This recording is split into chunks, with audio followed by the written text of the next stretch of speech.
Hello everyone and welcome to WOR Round 3 here in Abu Dhabi, and you can see starting off the video in our traditional form with the end of the Q1 lap here, our first lap of course, and that puts us down in 14th. So we will have to go again, now 15th position, so it's not optimal, it's not good, it's not great, it's pretty bad to be honest, but now we have a chance to rectify that and then put it right so we can go through into Q2.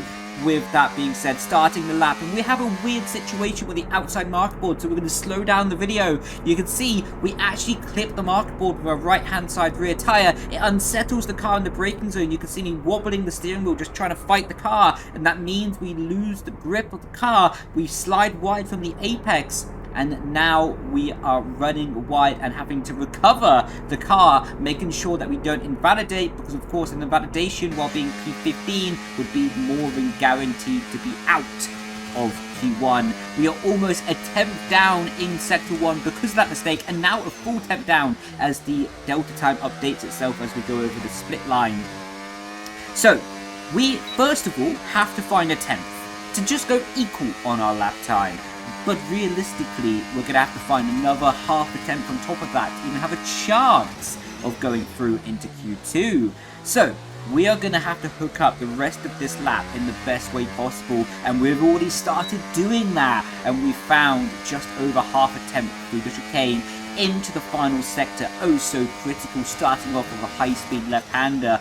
Flick the car in, try to minimize the understeer, back on the power. We're equal, almost equal with our delta time now, just a quarter of an attempt down into the hotel section. Send the car over the inside curve, a bit of understeer here, but we stay committed to it. We have nothing to lose at this point. Sliding the rear, absolutely on the limit of adhesion. And now through the right-hander, can we find a bit more time through the final apex of the lap? We hook it up better, we're early to the power, and you can see we indeed do go through just in P15, only just. Yeah, that was too close for my liking, but here in Q2, now on our first set of brand new tyres.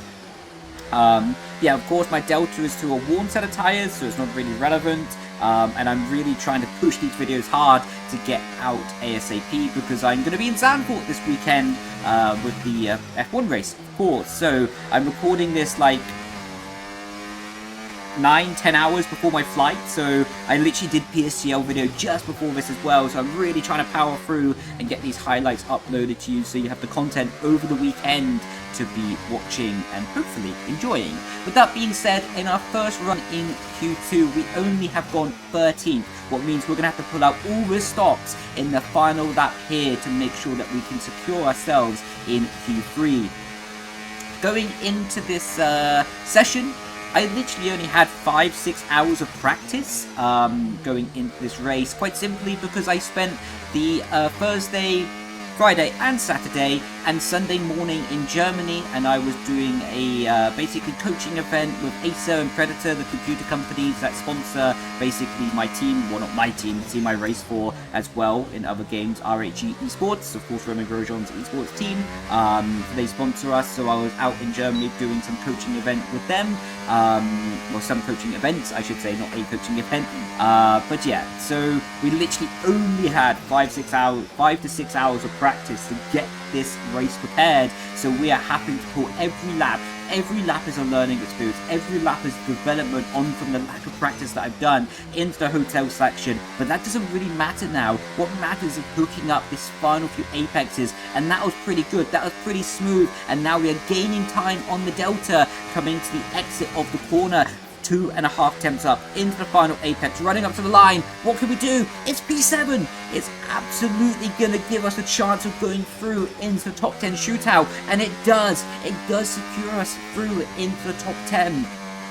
And yes, so this is our first lap on a worn set of tyres, of course, because we had to use 2 runs in Q1, 2 runs in Q2, and now, of course, we have 2 runs in Q3, but one of them is going to be compromised on a worn set of tyre. So using this opportunity to learn as much as possible. Now going into the final apex of the lap, trying a bit of a different line, using more inside curving, and it seems to have worked, so we're going to bank that knowledge ahead of a final lap in Q3, which of course is going to determine our good position fresh set of tyres, and an opportunity to try and maximise our grid position going into the race. Out of the final corner, use a built battery before we start the lap, open up the corner as much as possible, down the gears, into fourth, let it rotate, early back to power. That was pretty sweet, to be honest. And now using a bit of battery through the left, through the right, of course easily flat out in qualifying trim.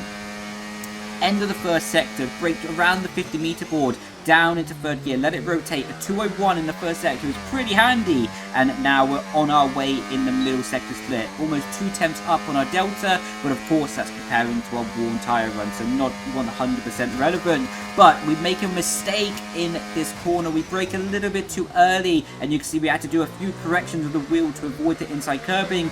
And yeah, we probably... to be honest, we probably lost about a tenth and a half in that apex alone, so it's my mistake. Just a lot of inexperience with the practice, of course, and I could have done better to nail it in the situation, but we cannot change that now. Into the final sector of Q3 here, and we're half a second up. We have an opportunity to gain some time back and maximise our grid position, so that's what we're going to try and do. Into the hotel section, throw the car in, let the rear grip as much as possible, rotate, power, deploy the battery on the exit, and now running up into the final apexes of the lap. What can we do? Can we hook it up? Can we let the car rotate? And we do very nicely, again using the inside curbing, running up to the line, and it's going to be provisionally P8, but it's going to demote us down into P9 by other people improving. But now getting into the heart of the race, we're going to be starting on the hard compound tyres, and we are going to try and move our way up on the first opening lap. Jake Benham also on the hard compound tyres, so it's going to be pretty critical to get past him in the first corner. We get a good start, able to cover off Shanaka on the mediums. We tried to go around the outside of Jake Benham, but it's pretty optimistic, and we have to run off the road on the exit just because we carried so much more minimum speed around the corner. And now just trying to fend off Shanaka, who's on the outside. We're leaving the racing room, and now we're going to be on the outside line. What's pretty favourable here in the first lap of a race. A lot of understeer though, with the hard tyres not really warming up properly, and now side by side with Shanaka. I don't really want to fight Shanaka too much right now because he's on the medium compound tyres, but we have to fight him, otherwise we've become vulnerable to the cars behind. So you can see late on the brake, Shanaka goes up the inside, Tom Manley goes up the inside as well, and we're just trying to hold our ground around the outside line here in the chicane. You can see Joris makes a mistake, we're able to get up the inside, so what we lost to Shanaka, we gained against Joris as well, so that's worked out pretty well for us on the first lap here so far, as we go out of the second sector split for the first time in this Abu Dhabi race. And yeah, quite a lot of people with the same strategy as us. I think we have Otis Lawrence on the mediums, we have Ismail Fassi on the mediums, we had Shanaka Clay on the mediums ahead of us, and that's it. The rest of the people were on the hard compound tyres. So yeah, a lot of people on the same strategy, so we're going to have to try and be a bit inventive on how we can maximise this for the rest of the race to work our way forward. Lap 4, we really settled into this race. We've been saving a lot of battery, saving quite a lot of tyres as well, just letting ourselves grow with the confidence as laps and laps go on. Right up behind Shanaka, his mediums are starting to fall away. We go up the inside and get the car slowed down very efficiently, just about leaving the space from the exit if he did choose to go around the outside, but he didn't. And now we are looking on lap 7, trying to have a little look at Jake Benham, but not really worth risking going up the inside at this stage of the race. And as well, Jost is up ahead. Apologies if I butchered the name, my apologies. Not the great at pronouncing names. He's also on the medium compound tyres ahead of us as well. So it's going to be critical that we get past him ASAP, because those medium compound tyres are going to be fading fast, and we do not want to be vulnerable to the cars on the same strategy behind us if we get held up. He goes offensive. We look around the outside. He touches Jake in the middle of the corner. We go around the outside. He just pushes us off. What is he doing, man? Okay, that warning has to be removed. Yeah, he just pushed us off. Of course, was not fun. I was not happy about it. And you can see I swiped across his front wing as a sort of like, what are you doing? Because yeah, I thought it was pretty obvious that I was already there on the outside. So yeah, I didn't bother reporting that to the stewards anyway. I got an unfair warning. What I reported to the stewards to get the warning removed. Yeah. Sometimes in racing these things can happen, even if it was a bit strange, to be honest, as Jake Benham goes very wide, and we tried to almost have an opportunity to switch back on the exit, but not quite doing. But yeah, it was a bit strange to push me off there, but it's life, these things can happen, and now time to focus on the remainder of the race. Ismail Fassi, John Evans, Jake Benham are all battling into the apexes here, and we're going to sniff out an opportunity. We dive to the right hand side to fake to look like we're going around the outside of him, cut to the inside at the last moment, and we're able to make up 2 positions on the straight 3, and now we are legitimately up into P5 in this race, not just because other people have boxed, because we are here on the pace and the racecraft so far in this race. Lap 14, other people now have boxed, and we are up into P4, and we are able to all be ahead of us on the same strategy, and basically everyone who's imminently behind us is on the same strategy as well. Lap 15, we are looking a little bit for moves, but again, not really risking too much, as these guys are risking quite a lot, going 3 wide into the apexes, and the definition of minding my own business comes to mind here, because, yeah, I'm not getting involved in that. You can see I slowed down on the apex, went for the switchback, tried to get a good exit, but you can see I'm not even bothering to try and attack these guys at the moment. My race is not to fight right now. My race is later. I've saved tyres. I know that I have a good tyre wear. I have a good battery level at the moment. Wasting it all just for one chance at one overtake is not really going to help or change my race right now. So you can see on lap 18, we just fall into position. Just, again, leaving a bit of adequate space for the cars ahead, not really pushing them through the apexes, just minding my gaps. And I was called into the box here. Better to go long. So originally I was called into the box, but I saw the 2 cars ahead of me and John Evans box behind me as well. So I didn't see a point in boxing, to be honest, because I would have just been stuck in their train with the same tyre wear, and it would have just been very difficult to try and move forward. So later on lap 19, me and Thomas are now on track together, and I'm going to go past him on this DRS straight.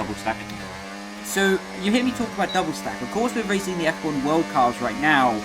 So I'm asking about double stacks because I don't want to box ahead of Thomas and for him to get held up. It would not be right, especially because I made the strategy call to go longer in that situation. So I did not want to box and maybe ruin his race for my own strategy call, you know, because then it would have been 100% my fault, and it's not something I wanted to do. So we decided as a team to go longer as well onto lap 20 of this race. So we've taken the hard compound tyres 20 laps and into the pit lane.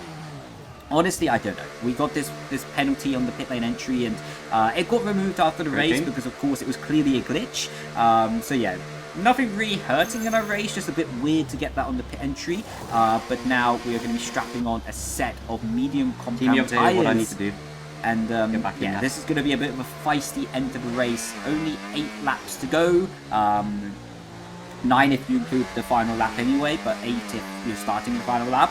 And you can see we are 2.3 seconds behind Thomas. So going 1 lap longer cost us that much race time, but we're going to gain it back with fresher tyres and arrive absolutely with blistering pace in the final few laps of the race. Going into the hotel section, you can see Shanaka Clay, I wasn't aware of it this time, but did pick up front wing damage, and you can see how much time we're gaining to him. We're almost gained a full second through the hotel section alone, but we still have a bit low on the battery. It's not really optimally at the battery level I would have wanted, so we're trying to fight quite hard at the moment to not use the battery unnecessarily, but this was a critical corner for me in this race to try and close into Shanaka so we could be in a position to overtake him without having to use too much battery on this DRS straight.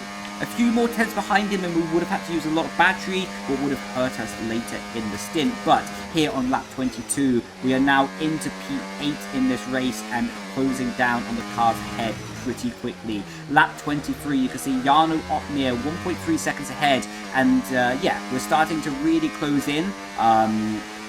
Lap 25 now, we are starting to get within his DRS, and what's critical is I haven't overused my battery to try and get here, and I've still got a decent level of battery nevertheless, even while having to close in this very short amount of laps. But I decide to save the battery on this lap. I don't start attacking immediately. I spend 1 lap to recharge the battery with the assistance of the DRS, and now on lap 26 we have so much more battery than we had last lap, and we are finally in a position to start attacking here on lap 26 and work our way forward. We don't have that many laps, but we have the freshest tyres in the field to go forward with. You can see not using the battery down this straight, and now we're going to think about a move against Jarno. but not really doing anything, to be honest. It wasn't really a proper overtaking opportunity. It was more just looking up the inside to see if we can close the gap and then get a better exit onto this DRS straight as well. And again, going around the outside. Jarno didn't really fight us too much. I think he could have used more battery, but he was also playing the long game. And speaking of playing the long game, there's a lot of carnage up ahead. And this is what I started to think in this moment is, okay, we have the fresher tyres, but we can easily lose our wing in this situation. We can easily drop out of the points. And Jarno, of course, is leading the championship going into this race. So being able to take points away from him and gain points in the championship is absolutely critical as we are starting to get further and further into this championship hunt. Thinking about a move around the outside of John Evans, but yeah, we turn off our battery because it's not really worth at this point trying to go around the outside of him in turn 1. And you can see we have all the cars ahead of us that we're going to start lining up and trying to pick off one by one. John Evans is on quite worn tyres, of course. He boxed a few laps earlier of us. And as well, we're going to have Otis Lawrence and Ismail Fassi who are on the old hard compound tyres. So they're going to be suffering quite a lot of grip loss in these last few laps. So it is going to be absolutely pivotal to gain these positions. You can see now we use our overtake button late in the straight. And now we're all over the back of John up the inside. And now side by side in the braking zone. Great respect shown, great racing room. And now on the exit, a bit of wheel banging. But to be honest, that's fair. Like, that happens in racing. But now we're up into P6. And Jake Benham has a speeding penalty for going too fast into the pit lane entry of 10 seconds. So I knew that I was not really racing him for track position, to be honest, because I'm going to finish ahead of him anyway. So it's really a kind of a situation that I can't spend that much energy attacking Jake in this situation, purely because he's going to get the penalty anyway. So it's better for me to sort of relax now, spend a bit of time behind him and try to pick off the cars one by one rather than just sending it on Jake for a position that I'm going to get anyway. So you can see 3 wide in the braking zone, Bari going around the outside, and now Otis and Ismail on the hard compound tyres suffering the grip loss, and we are really thriving in this situation with our fresh mediums. You can see almost 4 wide down the back straight. We turn off our battery, we want none of that, and again with our strategy like we have been doing all race long, just going for good exits, getting critical exit speeds. And you see all over the back of Otis Lawrence now, using the overtake button and using the battery that we've saved around the outside of him, around the outside of Ismail as well. Can we get 2 cars in one go on the outside curb, squeeze a little bit, but too much understeer in the middle of the corner, but Ismail's going to get a massive snap of oversteer and almost takes off our front wing. Damage update. Instantly you can hear me asking if I have damage to my engineer. Fortunately, okay. I didn't. Fortunately, by some luck, some miracle, some fate, I don't know, but whatever happened, we did not get damage. Ismail is losing so much traction though. We think about around the outside, but again, we don't need to risk it. We have the better tyres. We can see the win just ahead of us, but it's not time to panic. It's not time to get flustered. It's time to be clinical, calm and precise as we head onto the final lap. We know that Jake again has that penalty, so if we can get past Ismail, we are going to be in the podium paying positions around a bit of clean air, just trying not to overslide the tyres, using the battery, fake into the outside, dive to the inside at the last moment, down the inside, and with better traction on our medium compound tyres, it should be moved, signed, sealed, delivered. Make sure that he doesn't use too much battery against us on the back straight though, and you can see now I start forward thinking, I know I can't close this gap to Jake in the braking zone, I know I can't close it to Bari and to Thomas, so I start saving my battery for later opportunities. They start fighting, we have to nail this exit, and now you can see we get a really good exit, what means we're safe for the cars behind, but we are starting to save our battery. We're not using our battery unnecessarily down this straight, and they're going to go 3 wide into the apex here, and I thought one of them was going to spin for sure, but somehow they all keep it pointing in this right direction. But now we have quite a lot of battery, more than likely more than the others, maybe even combined we have so much battery compared to them. We're almost at 50%.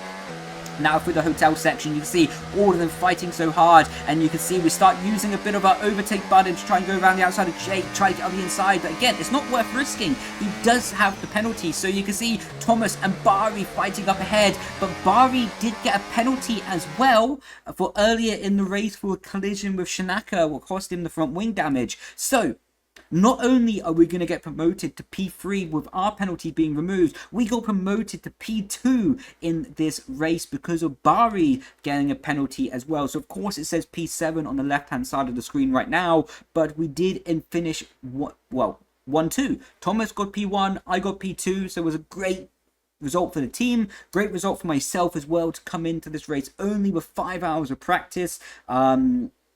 And yeah, you can see just right now trying to check what Jake's penalty was for. But yeah, really happy with that. And we have closed the gap to Jarno to 7 points in the championship so far. So in the first 3 races, we've had P3, P3, and P2 as well. So next race will actually not be this weekend because the race has been cancelled due to many drivers being in Zandvoort over the weekend for the F1. And yeah, it'll be picking up at Silverstone next Sunday, and I very much look forward to that race as well. So with that being said, thank you so much for watching, and I will catch you in the next video. Grazie ragazzi, and I will see you then. Ciao ciao, bye bye.